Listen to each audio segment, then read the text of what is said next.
우리는 지난 시간까지 사도행전 26장의 내용을 살펴보면 2년 동안 가이사랴에 구금되었던 사도 바울이 로마 황제 가이사에게 상수하게 되므로 가이사랴에서의 모든 재판은 종료가 되고 바울을 제국의 수도인 로마로 이송하기로 결정했던 모습을 함께 살펴보았습니다.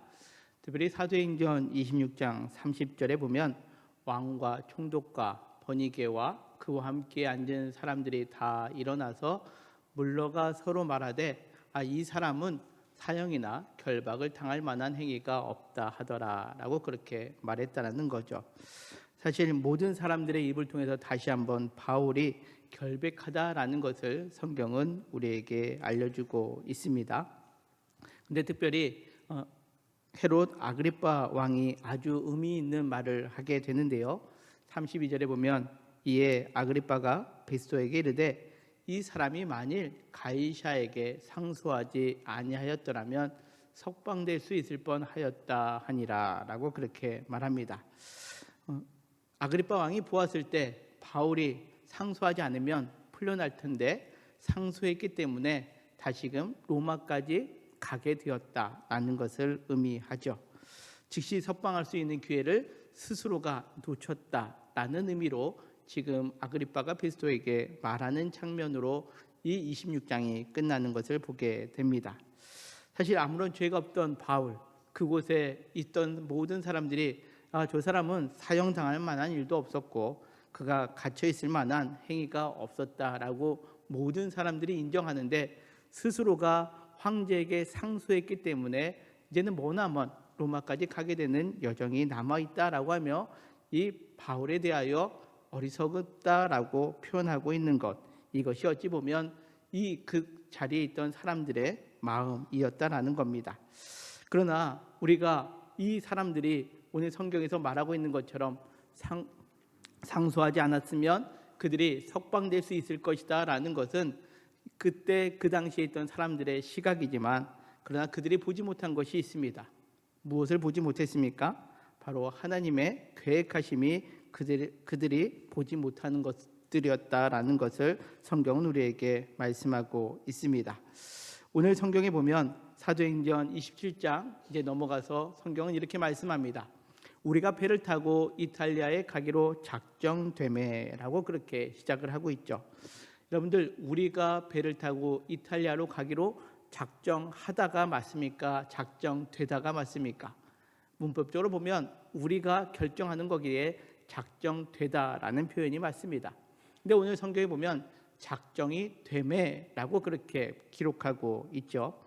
여기 작정되매라는 단어는요, 헬라어 크리노라는 단어의 수동태입니다. 크리노는 판단하다, 심판하다, 재판하다라는 단어인데요. 이 크리노의 수동태가 헬라어로 에클레데라는 단어를 쓰는데 이 작정이 되매라는 단어가 바로 이 에클레데, 크리노의 수동태로 쓰여져서 작정하다가 아니라 작정이 되었다라는 뜻으로 해석할 수 있습니다. 무엇을 의미합니까? 사람이 내가 작정해서 앞으로 나아갔다라고 표현하지 않고 성경은 우리가 즉 바울과 함께하는 사람들이 누군가에 의해 작정되어서 지금 로마로 이송되게 되었다라는 것을 의미합니다. 누구에 의해서 이렇게 되고 있습니까? 그 당시에 베스토 총독이요? 아닙니다. 하나님에 의해서 하나님의 작정됨 속에 바울과 그 일행이 로마로 가게 되었음을 의미합니다. 이것이 바로 하나님의 작정하심입니다. 이 하나님의 작정하심은 지금 순간에 이루어진 것이 아니죠.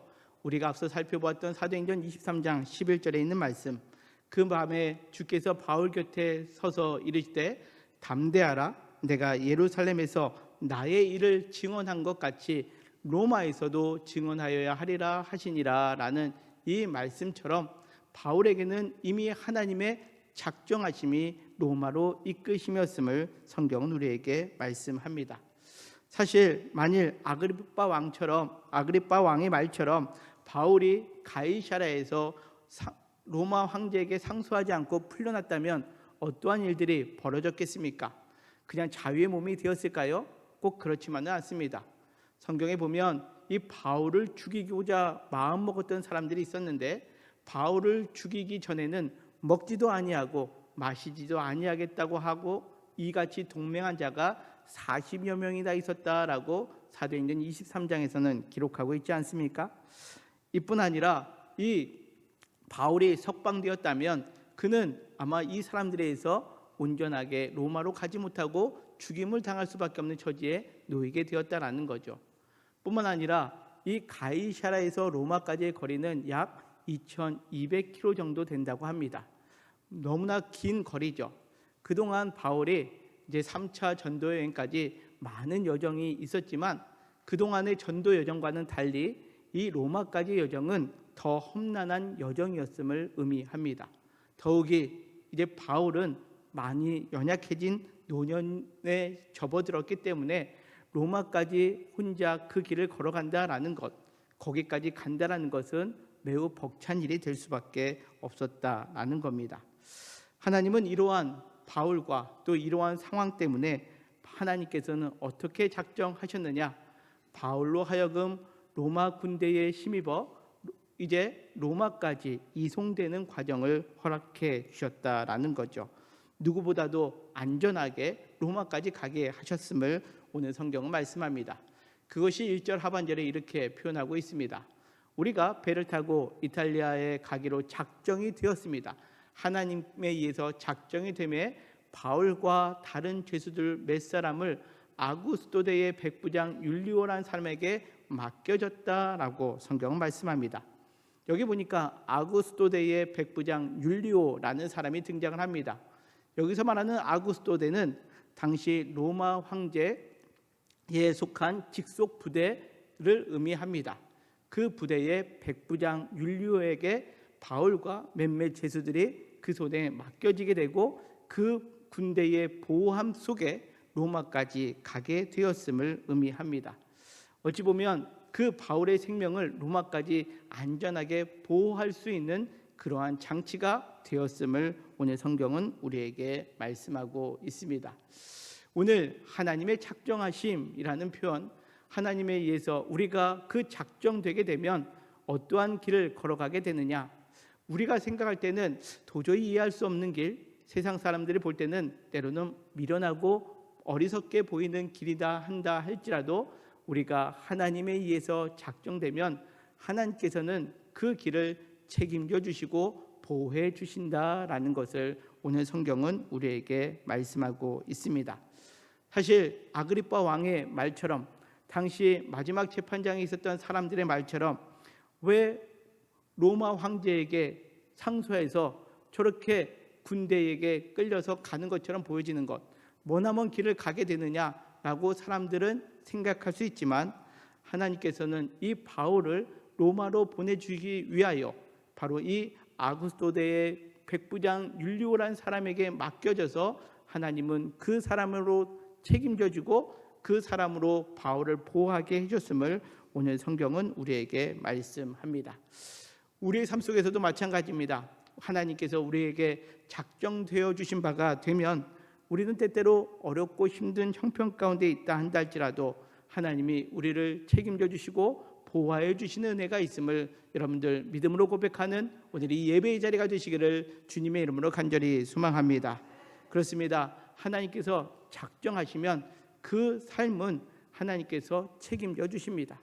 그리고 하나님이 그를 보호하여 주십니다. 우리의 삶도 마찬가지입니다. 때때로 우리가 알 수 없는 것 같고 때로는 내가 왜 이 선택을 한 것처럼 여겨질 때 있다 한다 할지라도 우리가 믿음으로 특별히 하나님의 섭리 안에 우리가 작정되어지면 하나님은 우리를 책임져 주십니다. 그리고 우리를 보호하여 주십니다. 이 은혜 안에 머무는 저와 우리 모두가 되시기를 간절히 소망합니다. 그렇다면 그 하나님의 작정하신 가운데 이제 바울은 항해를 하게 되는데 2절은 이렇게 말씀합니다. 아시아 해변 각처로 가려 하는데 아드라무떼노 배에 우리가 올라 항해했다라고 그렇게 표현하고 있습니다. 이제 2절부터 우리가 함께 봉독한 8절까지의 말씀을 보면 바울과 함께하는 그 사람들의 항해의 여정이 매우 자세하게 기록되어 있는데요. 사실 이 당시는 역사적으로 보면 주 60년경 가을쯤으로 여겨집니다. 추정됩니다. 당시 지중해는요, 가을이 되면 바람이 서풍이 불어서 배가 이제 이 아시아 쪽에서 로마로 가는데 큰 어려움이 있는 시기였다라고 합니다. 그러다 보니까 이 당시에는 이 팔레스타인 지역, 즉 이스라엘 지역에서 로마로는 이 겨울철 가을 이후로는 잘 항해하지 아니하는 경로였다라는 거죠. 그런데 때인 만큼 바울과 함께하는 그 사람들의 가는 여정이 가을 무렵에 시작되었기 때문에 그 항해가 매우 험난했다라는 것을 보여줍니다. 특별히 오늘 성경에 보면 아드라무떼노 배라고 기록되고 있는데요. 이것은 당시 수리아와 소아시아 지역에 행하고 있는 작은 무역선을 의미합니다. 우리가 생각할 때 바울과 로마의 백부장이 함께 탄 배이기 때문에 큰 범선이 가이사랴에서 로마까지 한 번에 간 것처럼 생각할 수 있는데 그렇지 아니하였다라는 거죠. 가이사랴에서 로마까지는 한 번에 가는 배가 없었기에 이 가이사랴에서 출발한 이 아드라무떼노 배가 다른 곳에 정착하고 그곳에서 배를 갈아타야 되는 상황 가운데 이어지게 되었다라는 겁니다. 자, 오늘 우리가 이 그림을 보게 되는데요. 자, 그림 보면 이제 아시아 해변 각초로 가려고 아드라무떼노 배가 항해하기 시작했습니다. 어디서부터 시작했습니까? 저 오른쪽 하단에 보면 가이사랴라는 곳에서부터 항해가 시작됩니다. 그러면서 이어지는 3절에 보면 이튿날 시돈에 그 배가 머물렀다라고 그렇게 기록하고 있죠. 바울이 다른 죄수들과 다르다라는 것을 3절에서 이렇게 표현합니다. 그 백부장 율리오가 바울을 친절히 대하여 이 시돈에서 친구들에게 가서 대접받기를 허락했다라는 거죠. 다시금 죄인이었다면 그 배에서 내리지 못했겠죠. 그러나 바울은 이 로마 황제에게 상소했던 미결수 상태의 사람이었고 로마 시민권을 가지고 있었던 사람이기에 다른 죄수들과 달리 좀 자유로운 몸이었던 것으로 비춰집니다. 그러기에 이 율리오가 바울을 친절하게 대했다라는 거죠. 그리고 시돈에서 그 그리스도인들을 만나 대접받기조차 허락했다라는 거죠. 여기까지는 아주 평안한 여정인 것 같습니다. 근데 4절에 보니까 뭐라고 기록하고 있습니까? 우리가 떠나가다가 맞바람을 피하여 구브로 해안을 의지할 수밖에 없었다라고 표현합니다. 사실 우리가 그 항로가 노란 선인데요. 가장 빠른 길은 이 시돈에서 빨간 화살표 방향으로 가는 것이 제일 빠른 길입니다. 그런데 왜 이 길로 가지 못했느냐? 성경에 의하면 맞바람이 피하여 지금 위에 또 세 번째 동그라미가 있는데 그것이 구브로 섬인데 그 구브로 섬을 해안을 따라서 진행할 수밖에 없는 상황 가운데 있었음을 의미합니다. 그리고 또 5절에는 성경은 뭐라고 말씀합니까? 길리기아와 밤빌리아 바다 건너 루기아의 무라시에 이르렀다라는 거죠. 다시금 이 무라시까지 가는데 이 구브로 섬을 거쳐 그 맞바람을 피하여 돌아갈 수밖에 없는 상황 가운데 있었음을 의미합니다. 이어지는 6절은 뭐라고 말씀합니까?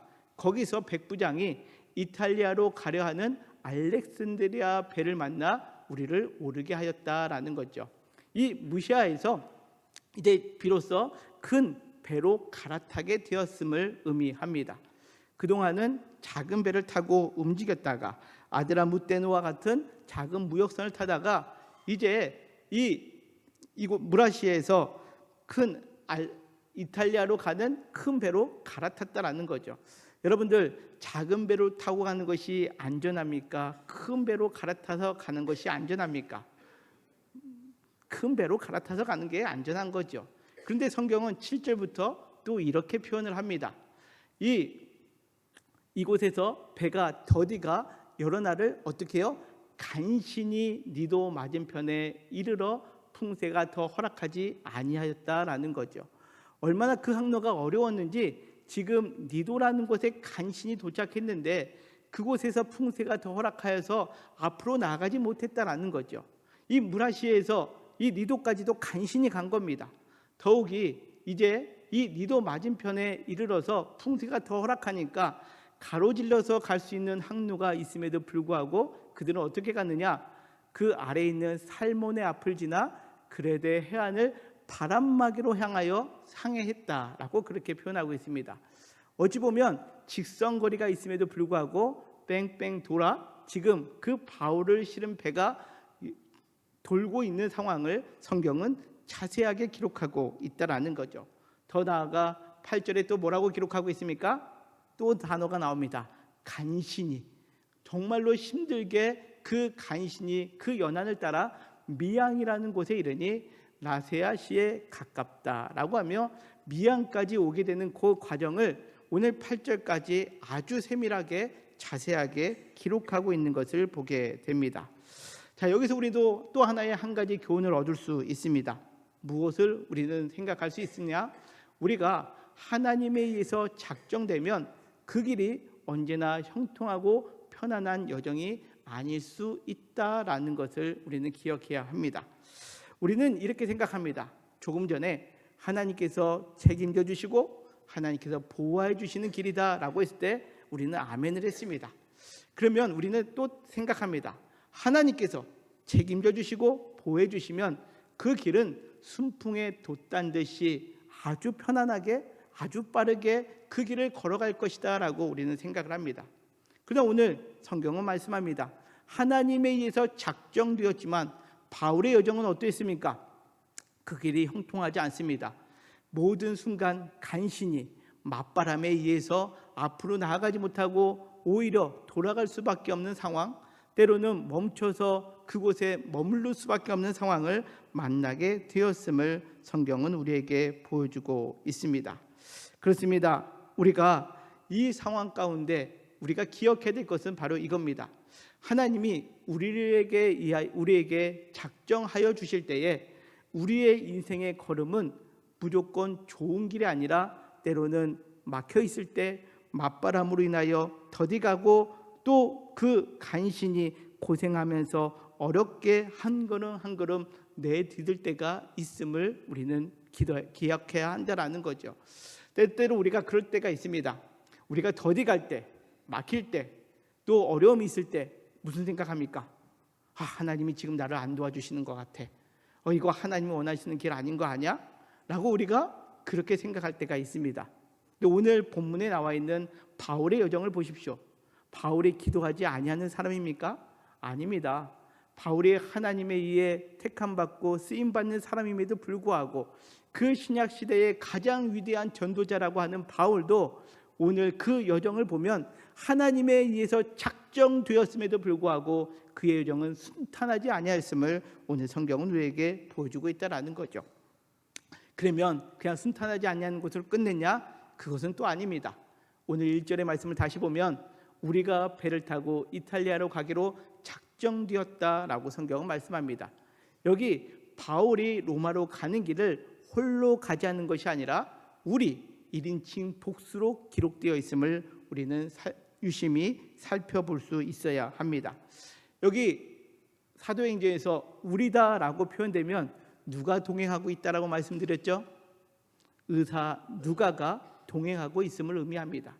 바울이 가이사랴에서 2년 동안 구금되어 있을 때, 그리고 이제 그 2년 후에 가이사랴에서 로마로 진행될 때, 그때 그동안 보이지 않았던 누가가 함께 동행하고 있음을 오늘 성경은 우리에게 말씀하고 있습니다. 이제 누가뿐만 아니라 또 한 사람이 등장을 합니다. 누굽니까? 2절 하반절에 보니까 마게도냐의 데살로니가 사람 아리스타고도 함께 했다라고 그렇게 기록하고 있습니다. 오늘 성경에 나와 있는 마게도냐의 데살로니가 사람 아리스타고, 여러분들 이 이름을 들어본 적이 있으십니까? 우리는 들어봤어야 된다라고 말해야 됩니다. 왜냐하면 우리는 사도행전을 계속 보고 있기 때문에. 자, 어디에 등장을 합니까? 사도행전 19장 29절에 나옵니다. 우리 같이 한번 읽겠습니다. 시작. 시내가 요란하여 바울과 같이 다니는 마게도냐 사람 가이오와 아리스타고를 붙들어 일제히 연극장으로 달려 들어가는지라. 예, 오늘 지금 우리가 함께 모독한 사도행전 19장 29절의 말씀은 바울이 3차 전도 여행 당시 예배소에서 있었던 일입니다. 바울이 복음을 전하자 예배소에 많은 사람들이 폭도들을 동원해서 예배소에 있는 원형 경기장으로 끌고 갈 때, 그때 누가 같이 끌려가고 있습니까? 마게도냐 사람 가이오와 여기에 아리스타고가 등장을 합니다. 또 성경에 아리스타고가 등장을 합니다. 언제 등장을 하느냐? 사도행전 20장 4절입니다. 같이 읽겠습니다. 시작. 아시아까지 함께 가는 자는 베레아 사람 브로의 아들 소바도와 데살로니가 사람 아리스타고와. 아멘. 그렇습니다. 이제 바울이 3차 전도행을 끝나고 이제 예루살렘으로 돌아가는 그 여정 속에서도 그와 동행했던 사람이 누구라고요? 데살로니가 사람 아리스타고가 있다라고 성경은 말씀합니다. 그의 출신 앞뒤로 연결하면 마게도냐의 데살로니가 사람 아리스타고입니다.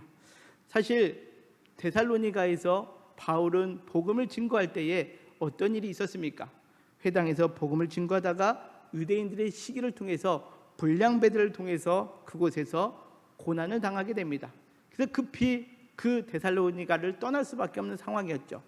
그 짧은 기간에 있을 동안에 그곳에 복음을 증거할 때 그 복음을 들었던 사람 중에 한 사람이 아마 아리스타고였다라고 그렇게 보여집니다. 그 복음을 들었던 아리스타고가 바울과 함께 지금 함께하고 있음을 성경은 말씀하고 있습니다. 또 하나 우리가 사도행전이 아닌 골로새서에서 이 아리스타고의 이름을 찾아볼 수 있는데요. 10절과 11절 이어서 이렇게 말씀합니다. 나와 함께 갇힌 아리스타고와 바나바의 생질 마가와 이들 쭉 이어지다가 하반절에 이렇게 표현됩니다. 이들만은 하나님 나라를 위하여 함께 역사하는 자들이다 라고 그렇게 표현합니다. 자, 여기에 공통분모가 있습니다. 우리가 함께 봉독했던 사도행전의 말씀, 그리고 골로새서 말씀 속에서 이 아리스타고는 바울과 함께하는 사람인데 어떠할 때 함께한 사람이었습니까? 바울이 고난받고 역경 가운데 있을 때 가장 어려운 시기에 그 바울과 함께 했다라고 성경은 말씀합니다. 그가 바울이 옥중에 갇혀 있을 때는 이 아리스타고도 함께 갇혔던 사람이라고 표현하고 있습니다. 이와 같이 함께 하는데 그들이 그냥 함께 있느냐? 아닙니다. 골로새서 4장 11절 뭐라고 기록하고 있습니까? 이들만은 하나님 나라를 위하여 함께 역사하는 자들, 즉 바울이 하나님 나라의 복음을 증거하게 하여 수고하고 있을 때에 함께 동역했던, 바울에게는 함께 힘을 다하여 하나님 나라를 위하여 삶을 살았던 사람이다라고 이 아리스타고를 그렇게 말하고 있다라는 거죠. 더욱이 11절 하반절에 또 이렇게 표현합니다. 이런 사람들이 나의 위로가 되었느니라. 그렇습니다. 바울이 지금 험난한 여정을 가고 있는데 그곳에 누가도 있었고요, 아리스타고가 있었는데 이 아리스타고가 바울에게 어떠한 사람이 되었다고요? 함께 하나님의 일을 하는 사람뿐만 아니라 바울에게 위로가 되는 사람이었다라고 성경은 말씀합니다. 그렇습니다. 우리가 하나님에 의해서 작정되어 그 길을 걸어갈 때 하나님께서는 그 길 가운데 하나님과 함께하는 사람, 그리고 우리의 동행자를 하나님께서 붙여주심을 오늘 성경은 우리에게 말씀합니다. 사랑하는 성도 여러분, 우리가 인생의 어려운 길을 걸어가고 있습니까? 믿음으로 나아가는데 때로는 오늘 바울의 항해의 여정처럼 막혀있고 맞바람 불어서 간신히 걸어가고 있습니까? 그때에 여러분들의 좌우를 한번 살펴보십시오. 그 옆에 오늘 바울 곁에 누가와 아리스타고가 있는 것처럼 우리 곁에도 하나님께서 작정하여 주신 믿음의 동역자가 있음을 여러분들 기억하시기를 바랍니다. 그래서 우리는 홀로 걸어가는 인생이 아니라 하나님께서 붙여주신 사람과 함께 믿음의 동역을 이루어가며 서로가 서로에게 위로해주며 그리하여 그리스도의 한 몸을 이루어가고 있음을 성경은 우리에게 말씀합니다. 제가 브라질에 2년 정도 있었는데요, 제가 브라질을 가게 된 게 2012년 12월 1일 날 김 목사 브라질 한번 가볼래? 라는 이야기를 들었습니다. 며칠 날이요? 12월 1일 날. 그래서 제가 기도했습니다. 하나님, 왜 저에게 이러한 말을 듣게 했을까요? 저는 그동안 브라질에 붙자도 생각해 본 적이 없는 사람입니다. 근데 어느 날 저랑 친한 목사님이 저보고 브라질 가볼래? 라는 이야기를 하는 겁니다. 그때 제 첫 마디가 뭔지 아십니까? 목사님, 미쳤어요? 제가 그렇게 얘기했습니다. 왜요? 한 번도 생각해 보지 않는 저 지구 반대편을 가라는데 어떻게 가겠습니까? 그래서 미쳤어요? 라고 얘기를 하고 전화를 끊었습니다. 그런데 그 이야기가 계속 머릿속에 맴돌고 계속 기도하게 되었습니다. 그리고 아내랑도 이야기하고 우리 아이들랑도 얘기하고 또 부모님하고 상의하면서 기도하는데 제가 결국 브라질을 가게 되었습니다. 언제 가게 된 줄 아십니까? 제가 브라질 갈래라고 한 얘기를 언제 들었다고요? 12월 1일 날 들었습니다. 제가 브라질 가는 비행기를 12월 29일 날 탔습니다. 채 한 달도 되지 않는 상황 속에 저는 하나님의 작정하심이 있다라는 믿음으로 브라질 가는 비행기에 저희 어린 아이들 둘을 데리고 비행기를 탔습니다. 여러분들, 그랬다면 저의 브라질에서의 삶은 어떻게 해야 됩니까?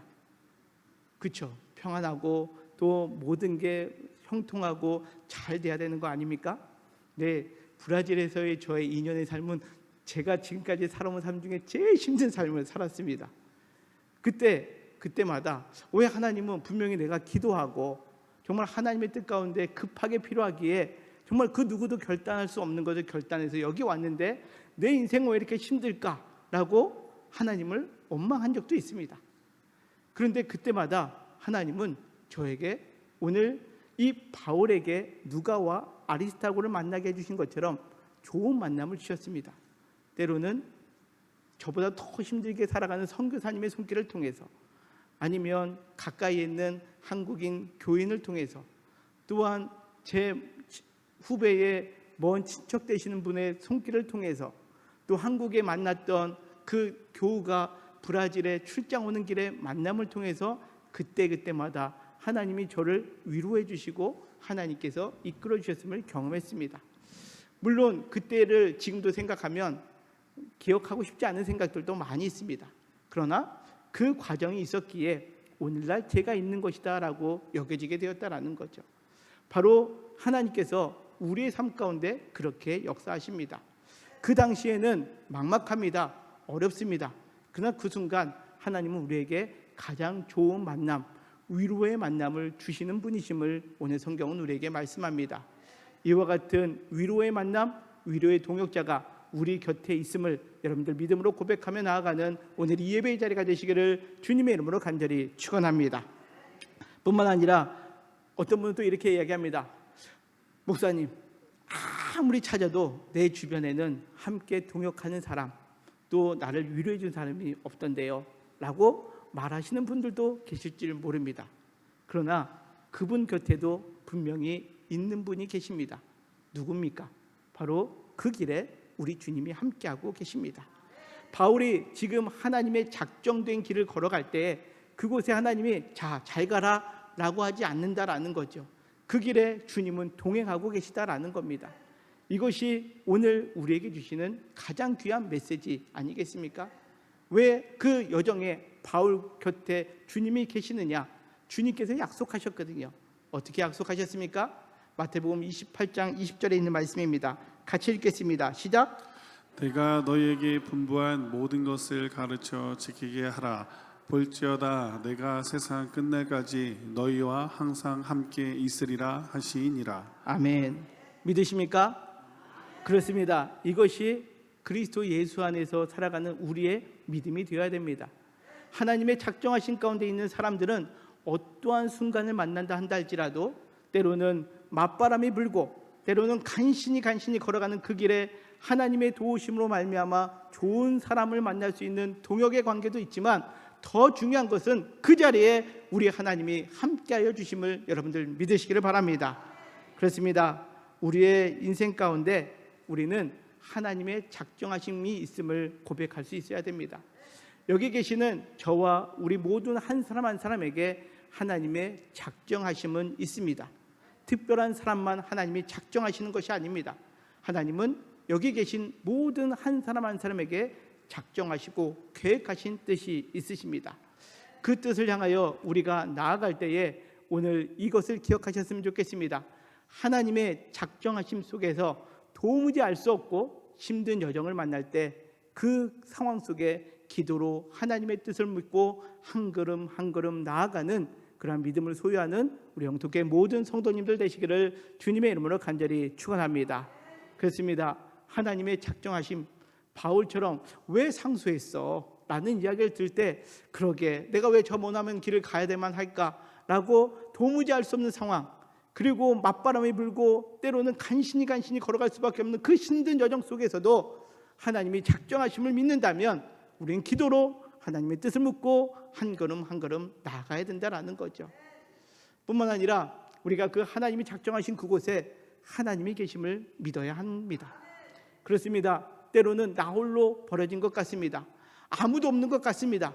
그러나 그곳에 하나님은 함께 하시고 또 좌우를 살펴보면 어느덧 하나님께서 그곳에 서로 돕고 주의를 함께하는 동역자, 위로자를 붙여주고 계심을 여러분들 믿으시기를 바랍니다. 하나님은 우리를 홀로 내버려 두지 아니하시는 분이십니다.